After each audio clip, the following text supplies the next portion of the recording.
good afternoon. For today's mini vlog ay papakita naman natin ang isang Anika modified na townhouse dito sa Redfern 8, Lancaster, New City.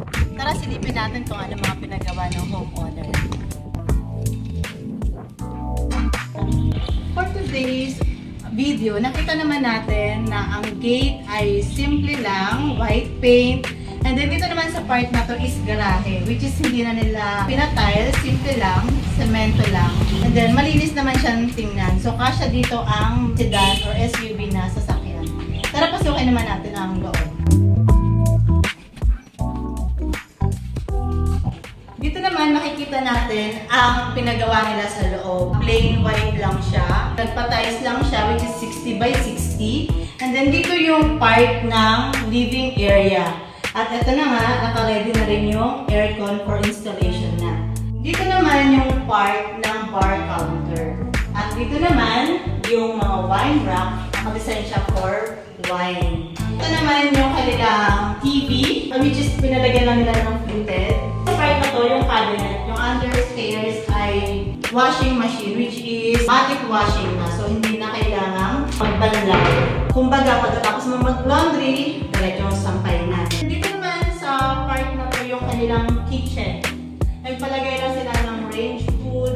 And then, ang ganda lang kasi ang linis dahil nga color white. Ang linis lang tingnan, yung ating mga cabinet is may paint ng white. So, makikita natin.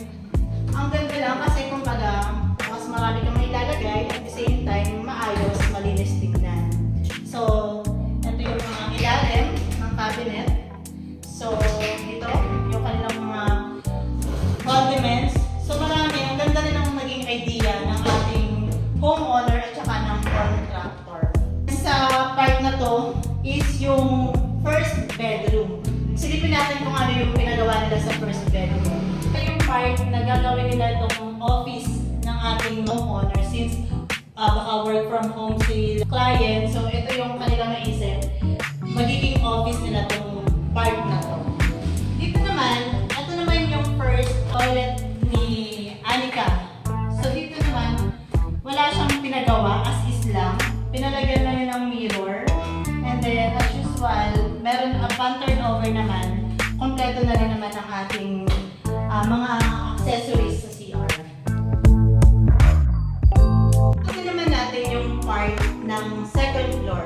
Makita natin, wood lang siya, na white paint lang, division.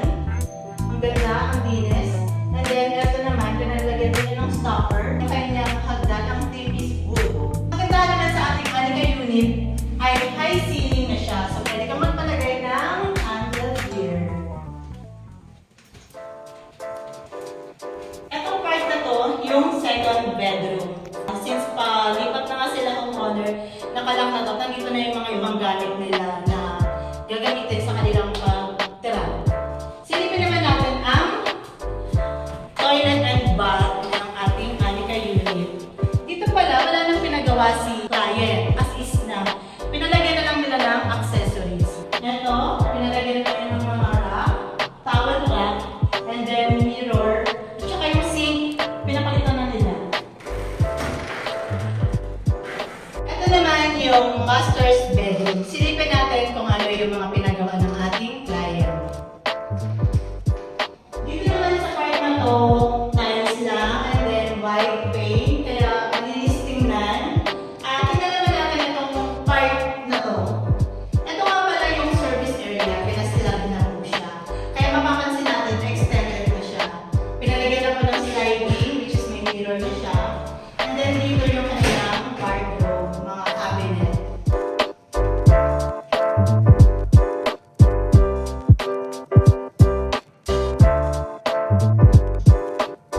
Nagustuhan niyo po ba ang aming pinasilip for today's video? Para po sa mga homeowner na dito sa Lancaster, New City na nais pong magpa-home improvement, i-message niyo lang po ang 4MS Home Improvement. Ilalagay ko po dyan sa box. Para naman po sa mga nais magka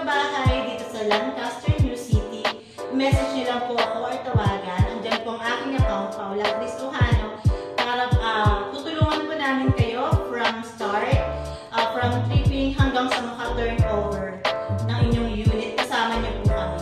Thank you so much sa panonood. Please don't forget to hit like, subscribe. Thank you!